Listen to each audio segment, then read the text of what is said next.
কামরুল হোসেন এটা হইল আমরা কদমতলা বাজারের 40 জন রাস্তার আগে 2 তলার 2 নম্বর দোকান যে কে মোবাইল এন্ড গিফট। তো কালকে আমি রাত্রে 10টায় দোকান লাগাইয়া গেছি এখন আইছি আজকে 11টায় দোকানও আইছি আইয়া দোকানের তালা খুলছি খুলে আস্তে দেখি সব ভাঙ্গিয়া নিছে। তো আমি ও দোকানের আমরা দাদারে ডাক দিছি গিয়া হয়েছে ওই তো আস্তে এখানে ভাঙ্গা দিছি মনে হয় তুফানে ভাঙছে ভাই উঠে এখন তুফানে ভাঙলে এসে আর একটাই নোট কিলা বাদে আমি উঠিয়া হয়েছি তো এখানে তো ঠিক পরে ঢুকছি দোকানও ঢুকিয়া দেখি নতুন মোবাইলের অভাব সারা আসলো। আজকে আমার দোকানের অফার স্টার্ট আসলো 16 তারিখ থেকে 20 তারিখ এর লাগে নতুন স্টক মোবাইল পুরো অ্যাভেলেবল আসলো। রিয়েলমি 16 সিরিজের কমসে কম 15-20টা মানে 53,000 40,000 এটা দামের মোবাইল আসলো। আর তো বটম ফোন একটাও নাই, টেম্পার এটা ভাঙছে, সিসি ক্যামেরার সব লাইন কাটছে, ক্যামেরা লাইন কাটছে, কারেন্টও লাইন কাটছে, সবটাই কাটি লাইছে। আর এমনি ক্যাশ টাকাও আসলো না, খালি মোবাইল আসলো নতুন মোবাইল আর বটম ফোন ওটা নিছে, সেকেন্ড হ্যান্ড ফোন এটাই নিছে, আর কিছু মোটামুটি নিছে না। অনুমানিক কত টাকার মালামাল ক্ষতি হয়েছে আপনার? 14-15 লাখ হইব, কারণ একটা মোবাইল যদি 40,000 হয়, 40,000 53,000, রিয়েলমি 16 সিরিজও গেলেও 53,000 40,000 বহুত টাকা। ওই পুলিশ প্রশাসনটা জানাইছিলেন? পুলিশে ফোন করছি, আইসো না তাহলে দেখিয়া গেছেন, এন্ট্রি করিয়া গেছেন। গতকালকে নাকি কদমতলা বাজারে আরেকটা গতকালকে একটা চুরি হয়েছে বাজারে, অতখান ফারাদার আসলা কেউ কিছু জানে না, 4-5 জন ফারাদার। আমরা তো টাকা দিয়ে রাখি না সব, আমরা তো টাকা দিই প্রত্যেক মাসে আমরা কাছে টাকা নেওয়া। এখন যদি আমরা দোকানে এরকম থাকে যে বাড়িতে ঘুমানি যায় না, দোকান তো দোকান যদি চুরি হয়ে যায় আর 2-3 টাকার মাল হইলে খাওয়া যাক, কত টাকার মাল। এখন আপনি কি আমি তো এখন আমরা নিয়ে যে আমরা দোকানে জেলা পাওয়া যায় ওলা আমরা পাইতাম। আর বাইরে একটু কথা হইল। আমার নাম হয়েছে রুহেল আহমেদ। আমারও বাজারও একটা দোকান আছে, এটা হয়েছে আমার বাইর কামরুলর।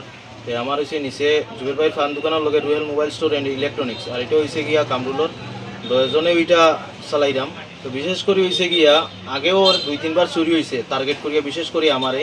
তো আজকে গতকালকে আমরা 2-3টা ভিডিও দিছি সোশ্যাল মিডিয়াতে, যেমন 16 তারিখ থেকে একটা অফার লাগাইছে যেটা বাইয়ে কইছে। তো এইদিকে আমি আর কিছু কইরাম না। বিশেষ করে হয়েছে গিয়ে গতকালকে একটা চুরি হয়েছে স্বর্ণপট্টিতে।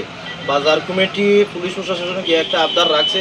যাই হোক, এই বিষয়টা আমি পুরো তদন্ত করছি না বা জানছি না, জাস্ট শুনছি যে বাজার একটা চুরি হয়েছে স্বর্ণপট্টিতে।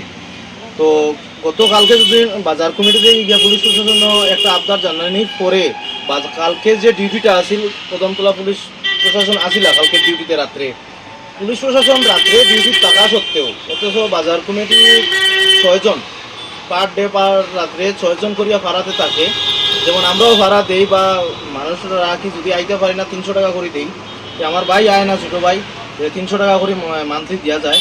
তো পুলিশ প্রশাসন আছে এখানে, এদিকে বাজার কমিটির 6 জন আছে ভাড়াতে, তারা টাকা সত্ত্বেও যে দোকানটা চুরি হয়েছে এটা আমার কাছে লাগে বাইরে কোনো চুর না।